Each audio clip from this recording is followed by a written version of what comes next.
Olá pessoal, eu sou o Luiz Gustavo e que tal falarmos um pouco de história, não é mesmo? Sempre é bom a gente refletir o que é que houve no passado. E nesse momento vamos começar pelo começo, né? O período de Dom João VI, né? A família real para o Brasil, veio para o Brasil, até a independência do Brasil, né? Então, ou seja, vamos falar do período joanino até a independência do Brasil. Houve revoluções, grandes revoluções, como por exemplo a mineira, a Confidência Mineira, a Conjuração Baiana ou Revolta dos Alfaiates, a Fluminense, a Pernambucana, que é uma das mais importantes. Ok, qual foram as influências que houve nesses movimentos, né?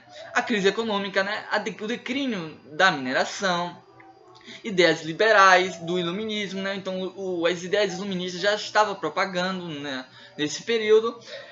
A independência dos Estados Unidos, que influenciou bastante na Confidência Mineira, né? Eles falaram: os Estados Unidos conseguiram ser independentes, nós temos que conseguir nossa independência. Fora que a Confidência Mineira, que é de um ano, exatamente no mesmo ano que a Revolução Francesa, de 1789, a Fluminense em 1794 e a Baiana em 1798. Isso aí, 1798. Né? Ok. A Revolução Francesa, em 1789, influenciou bastante também na Inconfidência Mineira. Porque eles falaram: nossa, uma revolução, a primeira revolução que influenciou outras revoluções, né? É a grande marco, né? A revolta da burguesia, então. Enfim, não vou falar sobre a Revolução Francesa, que a gente está falando do período joanino. Ok. A Revolução de São Domingos, que aconteceu lá no Haiti, foi de 1791 a 1804, ou seja, essa revolução foi muito boa. Tem que estar como exemplo, né? Por quê? Porque o Haiti passou a ser independente e ao mesmo tempo aboliu a escravidão. Olha que beleza. Então, o Brasil tinha que seguir esse exemplo, mas não foi exatamente o que aconteceu, né? Enfim, vamos falar um pouco da Inconfidência Mineira, de 1789, né?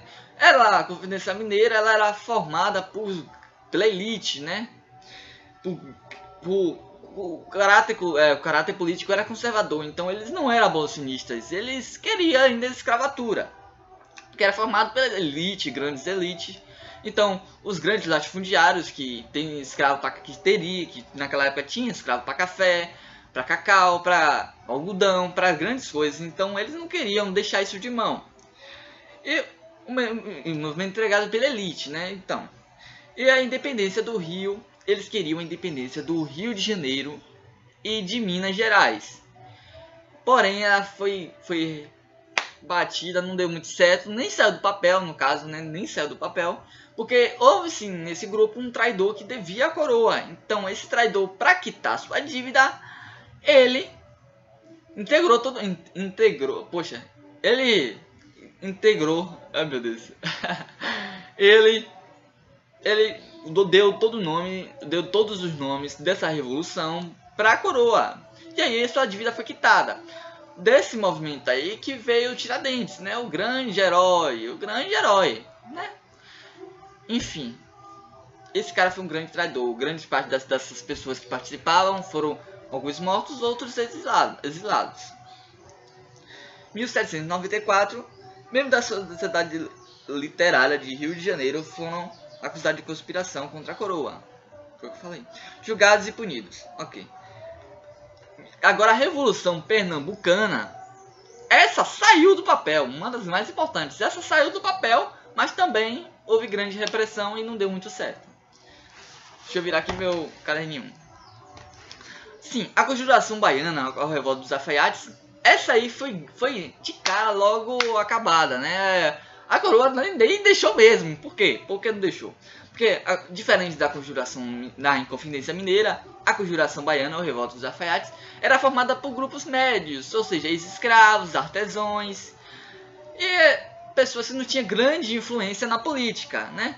Eles tinham o caráter da Conjuração Baiana, ou Revolta dos Alfaiates, eles queriam a abolição da escravatura junto com a República, né? Todas essas revoluções, a única coisa que tem em comum de verdade é querer a República. Certo? Eles queriam a República. A Conjuração Baiana queria a independência da Bahia, mas também queria influenciar não só a Bahia, mas todo o Brasil, né? E o objetivo abolicionista, ok? Período joanino, 1808, ou seja, a vinda da família real ao Brasil, ok? Vamos falar dessa parte agora, mais um pouco nessa parte.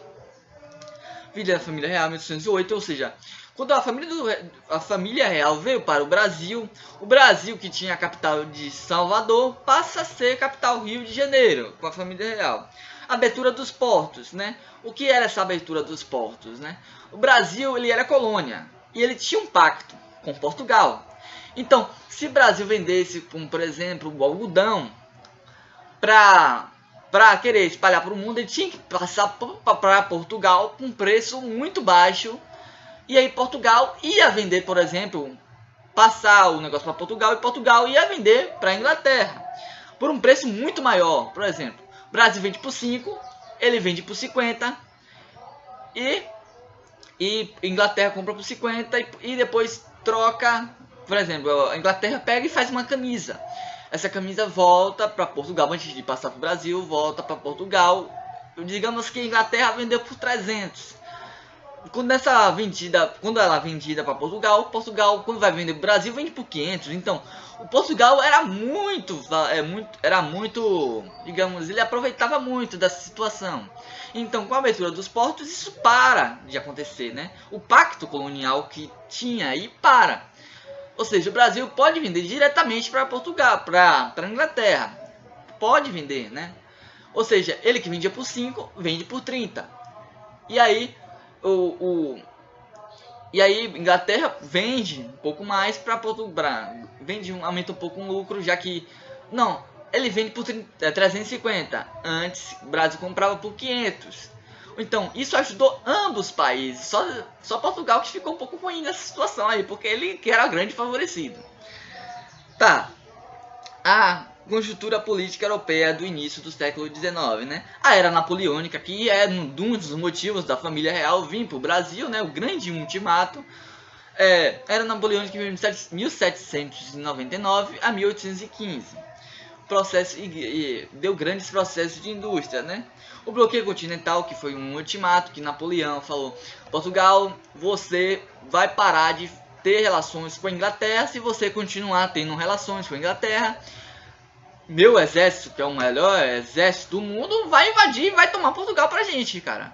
Você decide. E a Inglaterra deu outro ultimato a Portugal: ô, velho, se você parar de ter relações comigo, nós, que temos a melhor marinha do mundo, vamos invadir Portugal. Então Portugal ficou: meu Deus, o que é que eu faço? O que é que eu faço? E também já tinha grandes relações, vem muito antigo, né? As relações de Portugal e Inglaterra, né? Que era uma grande potência, né? E Estados Unidos ainda estava se tornando uma grande potência ainda, né? Então, aí depois que Portugal vem para o Brasil, acontece a invasão porque ele não interrompe as relações com a Inglaterra, né? Então, a França de Napoleão invade Portugal e toma Portugal. Só toma Portugal, fala: velho, vou tomar Portugal. Aí o cara saiu daqui, eu vou tomar Portugal. Esse negócio, essa jossa agora é nossa. Beleza. Então, mudanças discutindo o nome da capital. Quando a família real veio para o Brasil, mudou várias coisas, né? A liberação para a instalação de empresas no Brasil, ou seja, eles influenciavam algumas empresas a virem botar seu capital aqui no Brasil, virem investir aqui no Brasil, né? Fundação do Banco do Brasil, que é um grande marco que está até hoje aí, o Banco do Brasil. Criação do Jardim Botânico e da Biblioteca Real, a criação da empresa Regia, a urbanização e crescimento populacional, a grande lei de Malthus, né? Interessante essa lei de Malthus. E a chegada da missão artística francesa, né? Ok. Brasil agora passa a ser Reino Unido. Por que passa a ser Reino Unido? Porque agora ele tem um único rei. O único rei que é de Portugal, que é Dom João VI, passa a ser rei do Brasil. Então o Brasil passa a ser um Reino Unido. Isso é muito bom, né? Porque 1815 a fim da era napoleônica, né? Napoleão foi exilado, saiu, foi exilado, saiu, governou por 100 dias, foi exilado de novo e aí morreu, enfim. E aí o início do Congresso de Viena, que foi decidir, né, o que o Napoleão tinha feito, para decidir como ia ficar a situação, enfim. A anexação da província Cisplatina ao Brasil. Essa província Cisplatina é muito bom, porque a Cisplatina, a atual Uruguai, né, ela tinha grande prata, e grande prata naquela época significava grandes lucros, grande capital, grandes investimentos, e é muito bom para o Brasil, né? E a devolução da Guiana da França em 1817, porque antigamente, nesse vira-volta todo, Portugal tinha tomado a Guiana, não sei se estou pronunciando certo, a Guiana da França. Então tomou, agora está devolvendo. Está devolvendo após o fim da era napoleônica, aqui nesse Congresso de Viena. Então, em 1817 ele já devolve a Guiana, que era da França, à França de volta, né? Ok, agora a revolução mais influente que teve aqui, essa que saiu do papel, né? Com caráter republicano, que foi a Revolução Pernambucana. Eles queriam, de fato, a instauração da diretoria como um poder executivo. Eles queriam um poder executivo, um poder que mandasse, né? Que fosse um poder mais influente, mais importante. E essa Revolução Pernambucana era de caráter republicano, mas também, apesar de ter saído do papel, não foi muito longe, né? Não foi muito longe. Mas essa foi a mais que saiu do papel. Essa foi a única que saiu do papel. As outras foi repreendida logo no papel, né? Nem tinha saído do papel e a coroa já não quero isso não. Sai, não quero isso não. Beleza. A Revolução Liberal, né? Agora, o que é que os portugueses queriam, né, nessa situação? Eles queriam a imposição da monarquia constitucional, ou seja, ele não queria o poder executivo, ele queria o poder absoluto na mão da monarquia, na mão do rei, no caso, o imperador. Eles queriam isso, não queria a lei de Montesquieu, que era a divisão dos poderes. Ele não queria isso, queria o absolutismo. Contradição. O objetivo de restaurar o pacto colonial, ou seja, essa abertura dos portos que fazia o Brasil vender para que local ele quisesse, para que país ele quisesse, ia acabar com o pacto colonial. Eles queriam a volta desse pacto colonial, porque favorecia muito Portugal e o Brasil não favorecia muito, né? E retorno da corte para Lisboa, né? Então, Dom João VI, depois da queda de Napoleão, ele fica decidido, porque Portugal quer que ele coloque Brasil de volta de volta à colônia, né? Portugal quer recolonizar o Brasil de volta. E Dom João VI ele fica, nossa, velho, e agora o que é que eu faço? Será que eu recolonizo? Ou será que eu levo o Brasil à independência? Eu não sei, e agora o que é que eu faço? E aí ele tem uma ideia de deixar Dom Pedro I, que é seu filho, príncipe, regente, aqui no Brasil, para que continue seu trabalho. E aí ele volta para Lisboa e tenta recolonizar o Brasil, né? Ele tenta recolonizar o Brasil. Ok. A regência do príncipe Dom Pedro I vai de 1821 a 1822. Beleza? Ok. Príncipe regente Dom Pedro I. Partido Português. Nessa época tinha surgido o Partido Português, que queria a recolonização do Brasil, né? O objetivo era a recolonização do Brasil. Ele era formado por comerciantes, nobres, militares, influentes, né? Que era a favor da coroa. E o Partido Brasileiro, que era o partido que era formado por aristocratas, quer dizer, os grandes latifundiários que existiam, né? No exemplo São Paulo, Minas Gerais. Então, eles eram a favor do Brasil, né? Então ele queria o quê? A manutenção do quadro político, econômica e a Reino Unido. E também a manutenção da abertura dos portos, né? E também esse partido dividiu-se em dois. Um que é conservador, os outros liberais, que a gente vai estudar um pouco mais lá pra frente na Dom Pedro II, né? Que eles foram muito importantes nessa situação.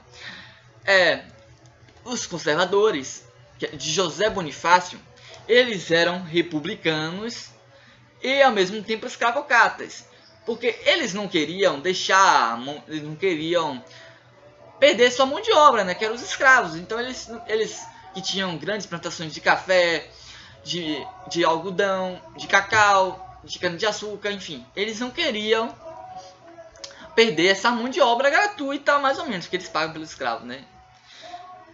Então, já os liberais, que era comandado por Gonçalves Lendot, eles eram caráter republicano e abolicionistas. Então eles queriam a abolição da escravatura, porém com a república, né? Em 1822, já com Dom Pedro I aqui, né? 1822, 9 de janeiro, a lei, o dia do eu fico, ou seja, Portugal manda uma mensagem para cá querendo que Dom Pedro I vá para Lisboa, e ele fala: não, vou ficar no Brasil. E isso aumentou muito a popularidade dele, né? A lei do eu fico. Já aconselhado pelo ministro José Bonifácio, ele assina um decreto que tudo que vem de Portugal para o Brasil, para passar a valer, tem que ser assinado por ele, tem que ter a assinatura dele. E 7 de setembro de 1822 é o grande grito do Ipiranga. Por que o grande grito do Ipiranga? Porque esse grito não aconteceu de fato, né? Isso é uma história construtiva, porque Dona Maria Leopoldina recebeu a carta de Portugal, que era um ultimato, mandando Dom Pedro I recolonizar o Brasil, e as tropas já estavam vindo para o Brasil, porque já que Dom Pedro não queria recolonizar, então eles iam recolonizar à força e levar Dom Pedro I à força para Portugal. Então, quando a Dona Maria Leopoldina manda o mensageiro levar essa carta para Dom Pedro I, que estava viajando por motivos políticos, né? Ele estava indo para Minas Gerais e logo em seguida ia para Santos. Ele ainda estava em São Paulo, que ele nas margens do Ipiranga, quando ele recebeu essa carta do mensageiro, mandada por Maria Leopoldina naquela época, né? E aí ele já estava logo em seguida indo para Santos, né? Então ele viu essa carta, mas ele não deu esse grito do Ipiranga porque não tinha muitas pessoas. Tinha o quê? 5, 6 pessoas, um padre, uns 2 soldados. Então era muito pouca gente. Não tinha aquela galera toda retratada nas imagens, né? Que ele levantou com seu cavalo, gritou independência ou morte. Isso não existe, não existiu de fato, né? Isso é uma história construtiva. Mas claro, de fato, o Brasil passa a ser independente. Apesar que Portugal só considera essa independência em 1825, ou seja, 3 anos depois disso. Obrigado, galera, o vídeo vai ficando por aqui. Até uma próxima. Falou!